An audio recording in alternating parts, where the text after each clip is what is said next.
are back with another episode of Young and Self-Employed, the Unfiltered Stories. I'm your host, Nisa Cadet, and here I have... Carl Christian. We need to have music in here. Like, yeah, we'll go popping. Music? Like, I'm a Tupac fan. Anyway, Oh, today we're going to what are we talking about today? professional self-development. Oh, Lord, that's a big one. Oh, that is a huge one. The It's a truth mouthful. to be told is this. You cannot be professionally self-developed if you're not personally self-developed. Ooh, that was... Yeah. personal. I'm telling you. A lot of people do that. They go and study how to become a realtor, how to become a mortgage lender, how to do this, how to do that. And the truth is, you can do whatever you want. You can learn, you can read whatever book you want, listen to whatever podcast you want. Until you decide to personally make a change, a switch, none of it will work.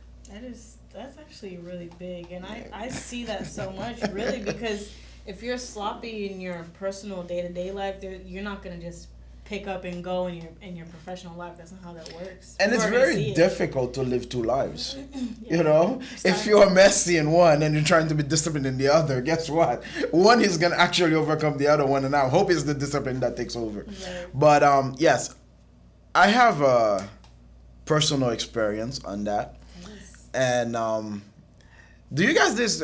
I'm the young one, right? Just Yeah, for you because to- I look older, right? So, from my young perspective, I used to be, just like I was telling everybody, I was the black sheep of the family and I turned into the shepherd somehow. So, yes, very undisciplined. I started business very early, at 14 years old, believe it or not. And very undisciplined with money, my clothes, everything to me was just nothing meant something in my life for some reason. And in 2008, the market happened and everybody lost a lot of things, including me. And the first thing I did was, it's the market's fault. It's my broker's fault. It's my parents' fault. It's everybody's fault until I decided that it was my fault. And that is what I see a lot in young people. They do not want to take the blame. It's one of the hardest things for youngsters. It is hard. Why? Because if I take the blame, that means it's my fault. And nobody wants to hear that, or nobody wants to feel that. Especially being young, it's like I'm already young. They're already expecting me to mess up. I don't want to. I guess that's true. Yeah, that is true. I'm working on that. I get it. I don't think it's a huge problem for me, but sometimes it is kind of scary to be like, oh Lord, that was something I was supposed to do, or I messed up on, or missed, or it's weird. 'Cause they're always trying to find a reason to discredit you as someone young. Oh, that's a big word, discredit. All right. My advice to you, and you can pass it on to everybody else, Okay. take the blame. Don't take the guilt. It's two different things. The blame will teach you. The guilt will kill you. Okay? Take the blame. Do not take the guilt. The blame will teach you. The guilt will kill you. You can only feel guilty for something you did that you know you should not do and you did it anyway. Then feel guilty for that because you know better. But you can take the blame for something you made a mistake on because you didn't know better. So it's okay to take a blame. Like if something is happening in the company, let's say you did something wrong, I raise my hand and I take the blame. The reason why it's because if you represent the nice agent and you did something wrong, I represent the nice agent, so I did something wrong too. The difference is when I take my blame, I learn from it very quick. And I switch, it doesn't bother me, I don't get depressed, I don't get sad. I'm like, yeah, it's my fault, don't worry. Because I know it will not happen again. Right. Now what happened is your first emotion set the tone for everything else. So if you take a blame and then you feel sad, there's no more learning from there. Because that emotion is already empowering you. Right. You take the blame, you feel angry, there's no more learning from this. That emotion is empowering you. Taking the blame, you have to take it with an open mind that I want to learn. And the minute you do that, you're good. Here I am doing a coaching lesson in Young and Self-Employed. I'm waiting for everybody to subscribe and start paying me. Right, because these are gems. These are gold little nuggets you drop in on. Yeah, it's important to me. That is very Yeah. important to me because I've been there where you feel like if you take the blame, that's mean everybody's gonna not like you. But I'm gonna tell you, once you start learning on how to take the blame, there's no biggest respect in the world.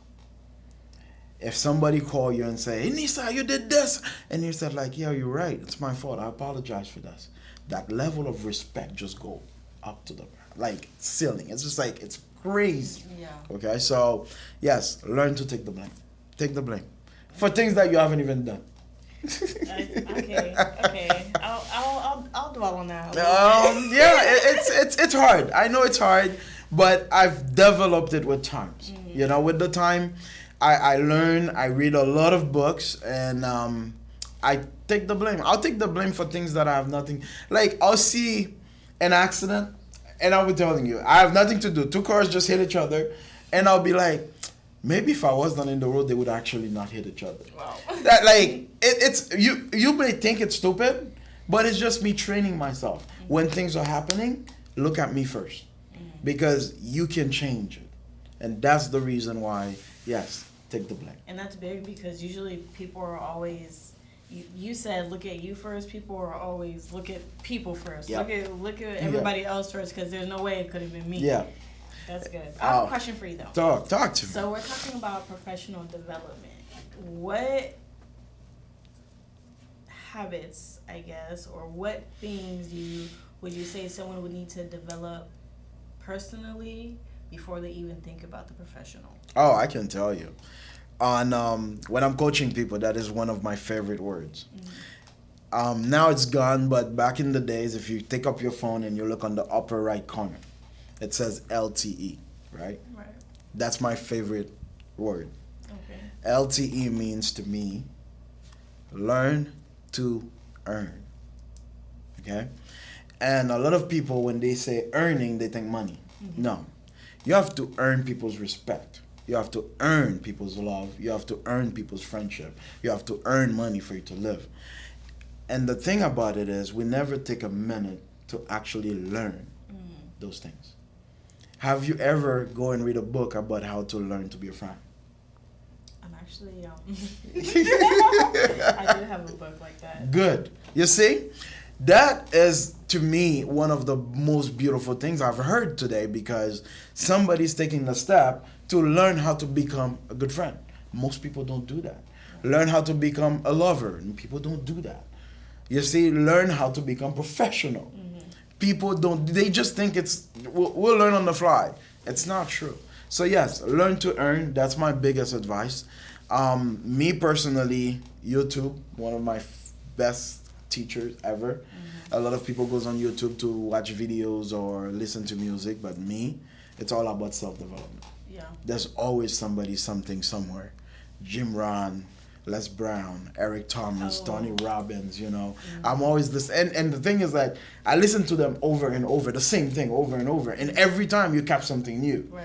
So yes, that's one thing, and then I read a lot. I don't read novels, I don't read fiction books, I read a lot of self-development books, things that you can learn from. My favorite out of all time, The Richest Man of Babylon. Okay. That to me is just, to me, the guy that wrote this book, he's a world of fame. Like, he has to be a world of fame. Like, in this book, it teaches you that nothing is new under the sun. So stop trying to invent things. Enjoy what you have and build on it. They had life insurance policy 1400 before Christ. You know, so it's like those things. Everything has always been there. Yeah. And sometimes we're so focused on inventing that we're not building. Right. So yeah. Yeah. Development is definitely something I took seriously not once I got into the professional world, but like even more so, just because Now, like you said, you're the black sheep of the family. I'm the black sheep. Oh. I'm the rebellion. So we need to turn you into the shepherd. I'm all that you want to say of the family. So, you know, coming into the professional world specifically, I try to be more self-aware, and I understand that, there's a lot that I don't know. I'm young. I'm oblivious to certain things. I think, things are peaches and, cream. Don't be know, naive. like, Don't be naive. so that is not good. I know that, there's things that I don't know. So I definitely started disciplining myself in little areas. Like I go on 6 a.m. walks, and it's not even to work out because I don't like working out. But if I get outside, I agree. I don't know why people do it. I know, but it's weird. okay. It's weird. Yeah. If I get hurt yourself for no reason, why? If I get outside, I've accomplished what I needed to. If I make it out the house before 7 a.m., I've accomplished what I've needed to. But it's definitely, I've had to implement for myself things to do to just kind of like grow my mental more. They say like 30 minutes outside, or vitamin D or whatever is good for you, especially not suffering. I'm okay, guys, but like, dealing with things like depression and like anxiety and all these things, you have to take extra precautions to protect your mental. So, going outside, taking myself out, all these things have helped me kind of, I guess, give me more mental clarity. But I'm aware that there's things I know that I don't know, and there's areas that like some people probably, experience me and they see it and they may not like it, but you never see your own flaws. So I'm aware that there's things that I don't know of, so I always try to, kind of refresh my mind or listen to things like you said, Les Brown. I absolutely love Les Brown. Stay hungry. He's probably when I even before the professional world, when I was kind of like transitioning into that like juvenile to kind of like young adult phase, and kind of just becoming more aware of myself. He was like the only person I listened to, and he has like developed my thinking so much. It's crazy because like I'm not a big music person either. Like I'm very much an auditory kind of person. I need to hear positive, progressive things from my brain to kind of shift towards that. So Les Brown, I would recommend him to anybody. I have a question. Mm-hmm. When did you feel your mind shifted from starting to listening to things like Les Brown? Like, how long did it take? That started, I want to say maybe 2017, because I started doing yoga. Okay. And I don't do yoga the traditional way, I guess. Like I would listen to like R&B, like soft things, or I would listen to Les Brown, or I would listen to whatever sermon I'm listening to. But then I started getting more into Les Brown. I'm like, wow, like, kind of like working my physical and then also working my mental in a sense by listening to him. I would say maybe like for me to start seeing change in how I perceive things, maybe like 6 months. Me was longer. I didn't get perfect, Yeah. but from seeing some type of change, 6 months. It took me 2 years. I made a commitment to myself for 2 years that I would not listen to music. And I did it. It was hard because I used to be a DJ. Oh, wow. So it was hard because I knew music's not the way people knows them. Like, I know every second this is what's going to play. This is what's going to be said. And for 2 years, I made a commitment to myself where at least 3 hours a day, either 1 in the morning, 2 at night, it's all I listen to. Les Brown, Jim Rohn, Tony Robbins, that's all. Every motivational things that can be on YouTube, I listen to it. And I would say right about around year 20, well, the second year, but 24, 23 months, I started talking differently. I started, when I'm talking to people, I'm motivating them, I'm teaching them something. And then that's when I realized, oh my God, my mind is shifting. Yeah. And I won't lie to you, the hardest part for me when that mind shift happened was losing friends. Yeah. Yeah, it was hard. Yeah. Because I could not talk to them anymore. They think of me as boring. They like, why are you talking about this? This is not what we're talking about. Or they would tell me, why are you always talking about success? And a lot of people confuse success with money. Yeah. So to them is I'm always talking about money, but the truth is I'm talking about success in general. And yeah, so for me it was the hardest part. But yeah, it took me 2 years, and that was the best decision I've ever made in my life. Yeah, honestly. Yeah. I definitely agree with that. People don't want to hear things like that. It's like people, I don't know if it's they don't want to become better, or if it's that they don't want to hear about their flaws. Wow, Lisa's going deep. They don't want to, see that they're flawed in some way, in some area. I'll tell you what it is.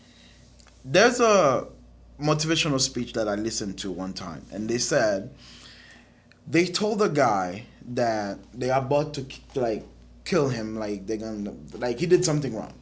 So they told him like, hey, you can either open this door or you turn around and you let us give you 1 bullet in the head. Wow. Can you believe that he took the bullet in the head? Because he condemned himself already. So to him, the door is worse than the bullet. He made that decision. And the door was actually freedom. Okay? People are like that. People do not want to get better, not because they don't want to be better. It's because what they know is the best they think they know. So, okay, I'm going to tell you, like, if you read this book, this is going to happen. There's 2 things that cross people's mind. 1, man, it doesn't work. 2, who am I going to be when that happens? Or the thing with the youngsters, I don't want to change. No. You have to respect for who I am. You have to accept who I am. And I'll tell you what I tell everybody. You got you as far as you could. If you want to go somewhere further, there need to be a different you. Okay? If I take the kindergarten Nisa and brought her into real estate, that would be a nightmare. Okay? She had to become a young adult, that's the way you call it, to be in real estate. That's just the way it is. And so to me, professional development, personal development is something you have to work on every single day. Every day in your life, you have to learn to earn. I definitely agree with that. It's important, and not even just for like, being self-employed or running your own business or whatever, what have you, but just for your personal, like, if you stop progressing yourself after a certain point, then I'll tell you, you're only gonna go as far as this is easy for me. I'll tell you something. The human body, right? You're born and then you start growing. You get to a certain age and you stop growing. Agreed? Right. What happened? When you stop growing, what happened? You stay where you're at. Never. There's nothing in life that stays like that. It's a mountain. When you get on top of it, you can't. There's no space for you. You have to stop doing that. Declining. So the minute your body stops growing, it's dying. Wow. That's just the way it works. A little dark. There's nothing. No, it's true. Yeah. There's nothing you can do about it. So it's the same for your mental. It's the same for you as a person. The minute you decide you don't want to grow anymore, guess what? Start declining. That is the reason why every company always growing. Why is McDonald's advertising at the Super Bowl? That's insane. Why? Who doesn't know McDonald's by now? Right. But guess what? If they stop growing, they're dying. That's just the way it is. So yes, my thing with life in general, you have to be better than yesterday. My best friend and I, we always have that discussion. He was like, oh, you know the drill. January 2nd, I'm going to come and ask you, was it better than the year before? And in everything, relationships, money, houses, cars, golf, everything. Was it better than the year before? If it was not, we have a problem. Right. And that's how we keep each other accountable. It's crazy. But guess what? For the past 9 years, we both know. Every year's better. Every year's better. That's good. You know, it's just and like I always tell him, I'm like, I don't know how you did it, but you did it. You know, and every January 2nd we have that phone call. Yo, was it better? And I'll be like, man, yeah, I won't lie, it was better. You know? So yes, it is. That's something that you want to focus on, personal development. So yeah, things that I do, I can give it to you is. I do go to the gym, yes. Oh, I do it. And I found a partner that actually likes it, so I don't have a choice. I try to get away, but no, it's not working. I read a lot, okay? I don't have the time to open a book, but in my car, there's Audible. So I'm always picking a book. It may take me 3 months to read it, but I read a lot. 2, motivational speech all the time. 3, networking with the right people. I'm always eager to learn from someone. That's what I do. I know you do yoga. Do you do anything else? I try different ways to discipline myself, like my morning walks. I definitely try to be consistent with that. My eating habits, for sure. Yoga for sure. Motivational talks. Les Brown. I also listen to this podcast called Know For Sure. What else do I do? And definitely trying to push myself when it comes to networking, because I know it's something that I personally struggle with. So I want to even more so be in those positions. So really making myself comfortable with being uncomfortable. Oof. Yeah. Oof. Nice way to end the show. Make yourself comfortable with being uncomfortable. Mm-hmm. Wow. That's for sure. So I guess I'm gonna have to keep going to the gym. Okay. Proud of you. The young and self-employed. Unfiltered. Very, very, very interesting topic. Yes. Those are unfiltered. Mm-hmm. Let us know what you think. See you guys again next Thursday.